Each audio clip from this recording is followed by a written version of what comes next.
Hello and welcome to the Monologue Monday edition. Today I'm going to be talking about what I did last week. Did I actually meet my goals? And an article by Arianna Huffington. She wrote an article talking about how to build social capital in today's hybrid world. I'm your host, Dr. Dan Ford, and this is EchelonOrchid. Guess who's back?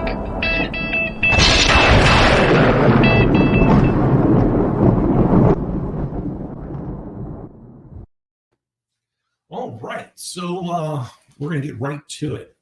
Last week I had a couple goals that I wanted to take care of. One was to get back into writing, and so I did accomplish that. I didn't accomplish necessarily as much as I wanted, but I got one blog out there. I've got the outline for another, which I'm going to be talking about whether or not you should be living for your resume or your obituary.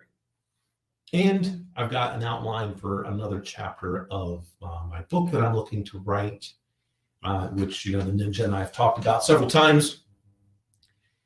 So I accomplished all those things. I did make it to jiu-jitsu all the times that I said I was going to make it. I'm still doing quite well with getting myself back into, I feel like a pretty good overall physical conditioning. I'm down about 35 pounds still from when all of this COVID stuff happened and life and you name it. Got to spend some amazing time up in Ann Arbor here recently. Got to, see TK in person, which is first time in a very long time. And, show, my mom around Ann Arbor. She had never been there. So got to show her all those nice little things. We probably had a little bit too much fun over the course of Saturday evening.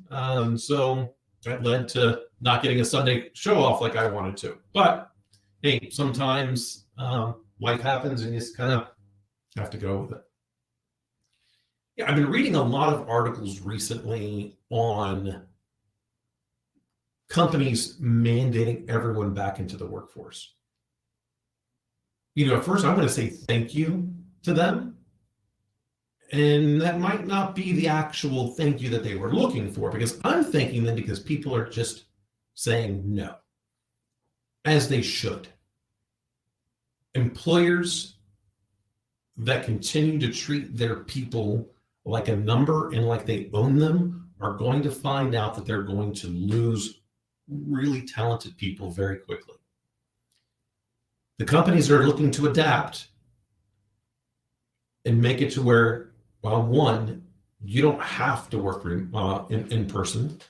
In some companies, you might choose because you want to be in person, and that's perfectly fine. But employers need to quickly adapt into the changing workforce needs. And I posit that the sooner you stop trying to claim to be a leader, and that's the big part I wrote about in my blog. There's many people that claim to be a leader, and really they're just a manager masquerading as a leader, because their intent is false. Mostly. I'm sure there are plenty of examples out there of leaders that fit this mold and those that don't. But what I want to talk about specifically that piece is there are leaders out there, they're managers out there masquerading as leaders because they're just trying to coerce the people into performing better so they can look good, because it's all about the company's goals. And I get it. You're a for-profit company. Your number one priority is shareholder value. That was beaten into us at Michigan Ross. So I get it. You really want to know how you can increase shareholder value? Take care of the whole person of the employee. Make sure they have all of their needs being met, or as many of them as you possibly can. And that means, are you giving them amazing health benefits? Are you making sure they're getting physical activity of whatever it is they need? Are you making sure that they're not missing their children's, sports activities, or whether or not they're maybe in the play or whatever it is that their child is into? Are they there and being present as much in their personal world as they are in their professional world? Sometimes, it's not always going to be 50-50. And you shouldn't expect it to be 50-50. Because leaders manage to results. They don't care how many hours it takes. As a leader, you negotiate with your employees as to when something is going to get done. And once you've agreed to it, you should step away and let them actually get it done. And you'll be surprised. An overwhelming majority of your people will get the work done, and they will figure out the appropriate amount of time in and out of work. And that, I think, dovetails quite well into the hybrid or even people that were working remotely 100%. Is it possible for them to maintain the social capital that they once had? I think absolutely. Absolutely, we can maintain the social capital. I even would go so far as to say you can have a better social capital profile in your professional world today than what you ever could have when you were physically next to people. There's a couple of reasons for this, but we'll get into what Ariana here says in the article. You'll have to excuse me for a moment, mainly because in the last time I did this, I wore my glasses and all these lights shining. You know, I'm not a lighting expert, barely even a sound engineer, if at all. And Stoney would probably tell you I'm not. I'm getting better at it, but what I have definitely found is the glare from my glasses really makes it kind of difficult. So thankfully, I'm not completely blind in all of this. Now, we'll go through what some of the things that Ariana says. And she's kind of taking a look at a report that came out. Basically, it goes like this. We need to adapt. I don't think that's any shocking news to anyone. But what she really says is leaders must look for ways to foster the social capital, cross-team collaboration, and spontaneous idea sharing that's been driving the workplace innovation for decades. Now, she's quoting this from some report, and the link to the article's in here, so you can see which report it is that she's referring to. Well, I don't think you need to do that at all. I mean, a portion of it. You don't like the spontaneous idea sharing. Pretty sure, I think it's GitLab, which she mentions later. They report that they are the largest 100% employee, remote employee workforce in the world. They actually have a Slack channel called like Donut something. And it's in the article. I think it's a quite clever name for the Slack channel. You don't have to be like, we can see this. There's a big, huge reason as to why you don't have to be in person for collaboration. It's called social media. Look at what social media has done to the entire world, for good and for bad. Maybe you love it, maybe you hate it. Maybe you think it's the best thing since sliced bread. Maybe you think it's the devil. Well, somewhere in between. But here's what I believe it definitely can take lessons from that. Social media, Facebook, Twitter, Instagram, you name it, has brought people together that they had lost contact with and were able to rebuild a relationship. They were able to build and foster new relationships. It can be done without ever needing to be in the same physical location ever. And social media is a great example as to how this can happen.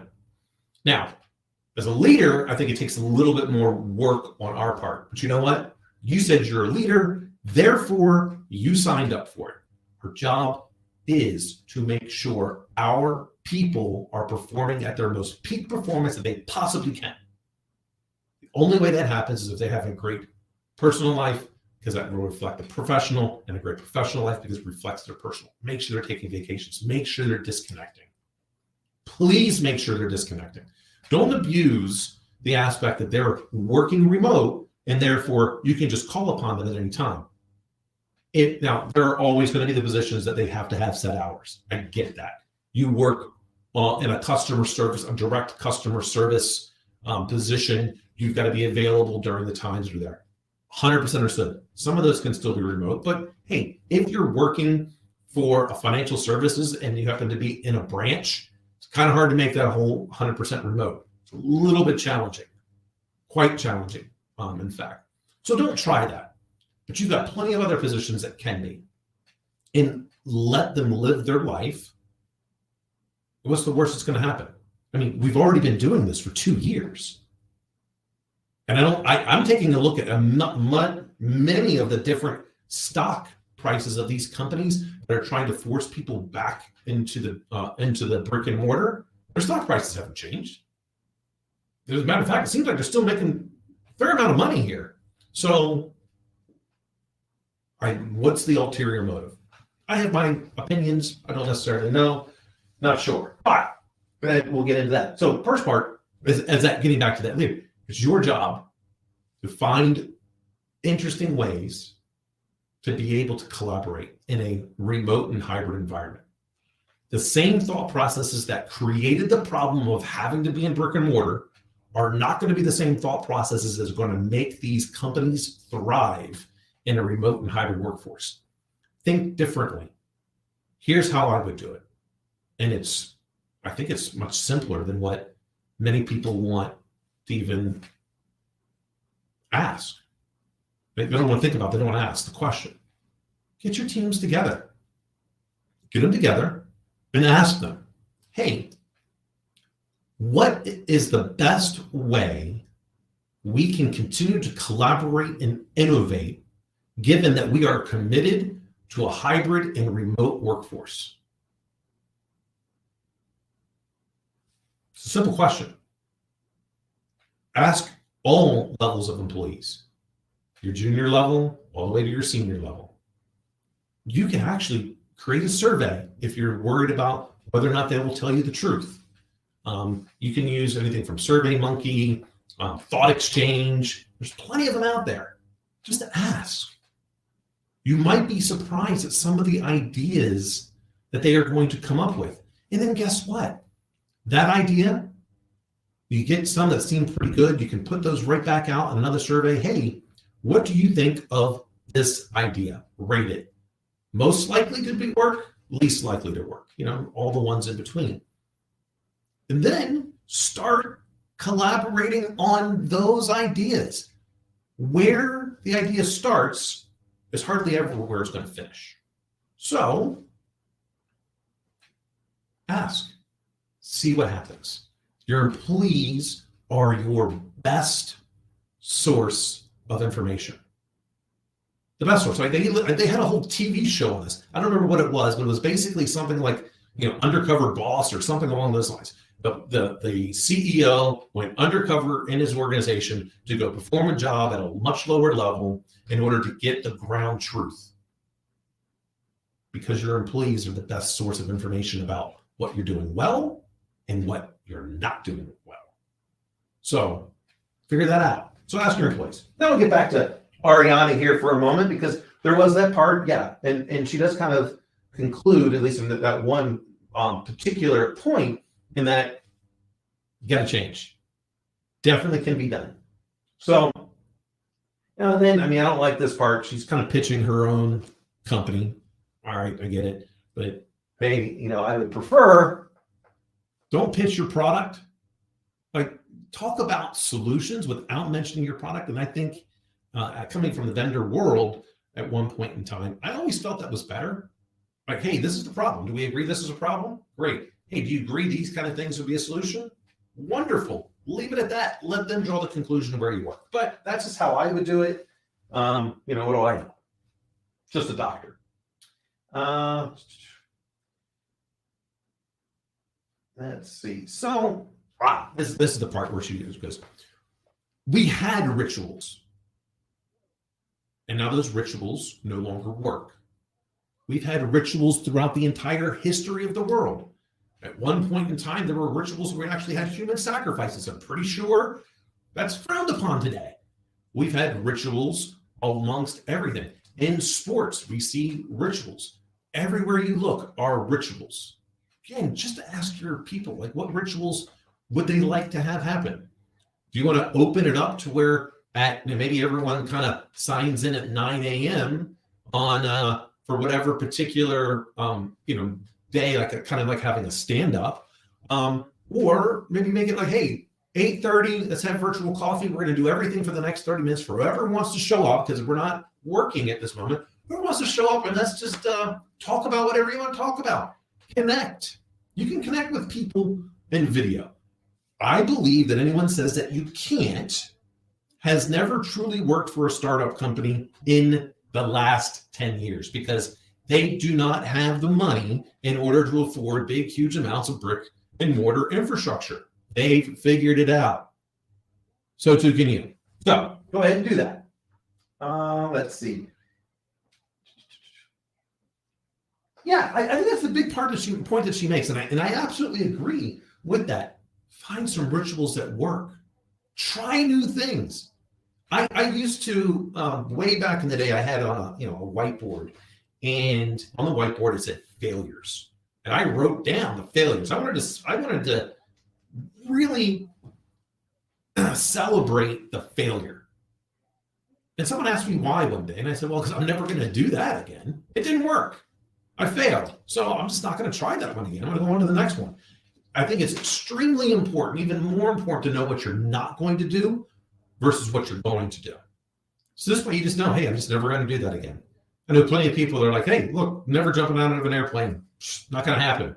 Me, I'm like, I loved it. I do it again. So I just haven't really, we got too many other extracurricular activities going on this week. So that's a little bit about the hybrid workforce. I think it's absolutely, I want to go back to those points. Just a couple of points I want you to remember. Managers masquerading as leaders. That's a big reason why these businesses are seeing people just not come back to the office. Because if they were true leaders, then they would actually want to evolve the whole person of that employee. You want to make sure they have a great personal life, because it's going to affect the professional, and the professional life is going to affect their personal life. So I think they're managers masquerading as leaders. That's my first thing. The second point, as a leader, if you're a leader, you signed up for that role. That means there was more work on you. You have to be, I truly believe this point about being in leadership, you are a net giver. Matter of fact, it should be more than just a simple majority of net giving. You have to give more of yourself than what you're ever going to receive. So understand that, accept that. That's why they say that the greatest among us serve. So embrace it. If not, step back, get out of the way, and let someone else do it for you. Because that's what we need, is real leaders that are looking to take care of people. When you take care of people, your people will take care of the business. Doesn't matter what kind of business you're in. It will happen. So there's that. Find new rituals. That's the third point here. Find them. Ask your people what they think is going to work. They're going to surprise you. They're going to have some thoughts. If you don't think they're getting the thoughts, then make it anonymous. As much as I hate anonymous surveys from your people, I want them to feel comfortable in sharing the information, and hopefully I've fostered a culture of transparency and trust with my folks. I know there's some out there that don't believe that, and that's fine. We all have our opinions. We all have our perceptions to how things happen, but I would like to believe many people would agree that I foster transparency and trust within an organization. So there's that. Now, what am I going to get done this week? Whew, I think there's a lot to get done. I'm in this, I'm definitely going to write at least one more blog. I'm going to try and get some more writing done on my book that I'm trying to, which is really I believe, the framework for what I've created, my own leadership style, which is a hodgepodge of everything out there. I'm going to try and get some more of that. I really want to focus on writing again. It's been a good long while since I've had that urge to write. And after I finished my doctorate, I just didn't want to write anymore. I mean, that took a lot out of me. I mean, that was 8 years ago. It's taken me 8 years to decide that I truly want to write. I want to get my thoughts down on the electronic paper. So I'm definitely going to get that done. I am Absolutely. It's a little bit difficult for the jiu-jitsu side of the house because many of them are away on a trip, which is good for them. They're in Iceland eating some like fermented shark. Sounds, well, I'd try it. Why not? It sounds interesting. Actually, it sounds disgusting the way they described it, but I don't care. If they're eating it over there, it's a delicacy. Be open to new things.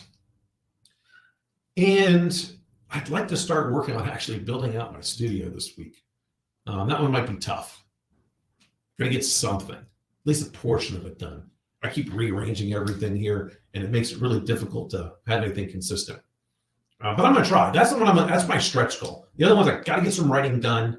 I've got a bunch of meetings lined up this week, so that's going to take up a lot of time. This is a busy week this week. So that's it for now. I appreciate you all listening in, and by all means, if you want something for me to talk about, go ahead and leave a comment. You know how to get a hold of me. We'll see where things go from there. So until then, until next time, I appreciate you all holding me accountable to some of my thoughts. Take care.